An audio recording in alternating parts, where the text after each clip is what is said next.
예수님께서 율법을 완성하러 왔다고 말씀하신 것, 그리고 율법을 하나도 폐하려고 한 것이 아니다라고 하신 그 말씀의 이면에는 어쩌면 우리는 율법의 정신을 찾아봐야 할 필요가 있는 것은 아닐까 생각을 해봅니다. 율법의 정신이라고 하는 것은 사실 꼼꼼하게 들여다보면 왜 율법이 만들어졌을까? 율법은 왜 시작되었을까? 하는 거죠. 근데 율법을 만드신 것은 하나님이세요. 하나님께서 십계명을 주시고 하나님께서 직접 그 백성들을 가르치기 위해서 주신 것이 율법의 시작이거든요.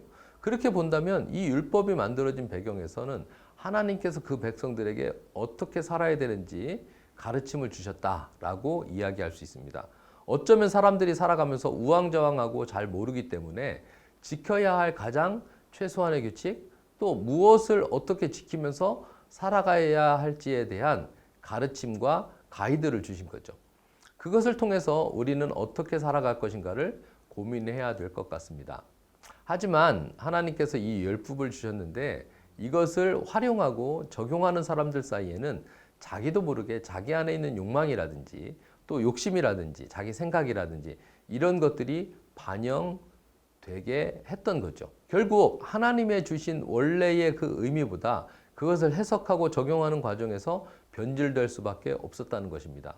사실 아무리 좋은 법이라고 하더라도 그 법을 활용하는 사람들이 어떻게 활용할 것인가의 문제는 굉장히 중요합니다. 이것은 현대사회에서도 마찬가지일 것입니다. 법 때문에 억울한 일을 당하기도 하고 또 어떤 사람은 법법점을 이용해서 자기의 이익을 취하는 사람들도 분명히 많이 있습니다. 우리는 이런 부분들을 굉장히 많이 알고 있죠.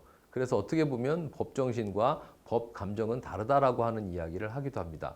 법률을 그대로 적용할 때 나타나는 선의의 피해자들, 또 억울한 피해자들이 만들어질 수도 있는 것이고요. 또 그것을 잘 이용해서 자기의 이익이나 자기만을 위한 편취를 하는 많은 사람들이 나타나고 있는 것이기도 합니다. 그래서 그런 부분들에 대해서 우리는 우리 자신이 어떻게 법을 이해하고 있는지를 살펴볼 필요가 있는 것입니다. 이런 점에서 예수님께서 율법을 완성하러 왔다라고 하시는 그 말씀은 예수님의 삶을 통해서 또 우리의 삶을 통해서 하나님께서 진정으로 원하시는 하나님의 본질, 하나님의 본성, 그리고 그것을 이해하고 율법을 바라보는 것을 의미하는 것이라고 볼 수 있습니다. 여러분들은 율법을 어떻게 이해하고 계시나요? 하나님께서 나를 이끄시는 중요한 가르침의 하나라고 바라보시는지 아니면 이제는 폐해서 없어져야 될 것이라고 바라보는지 우리의 혼란은 계속될 수 있는 것입니다.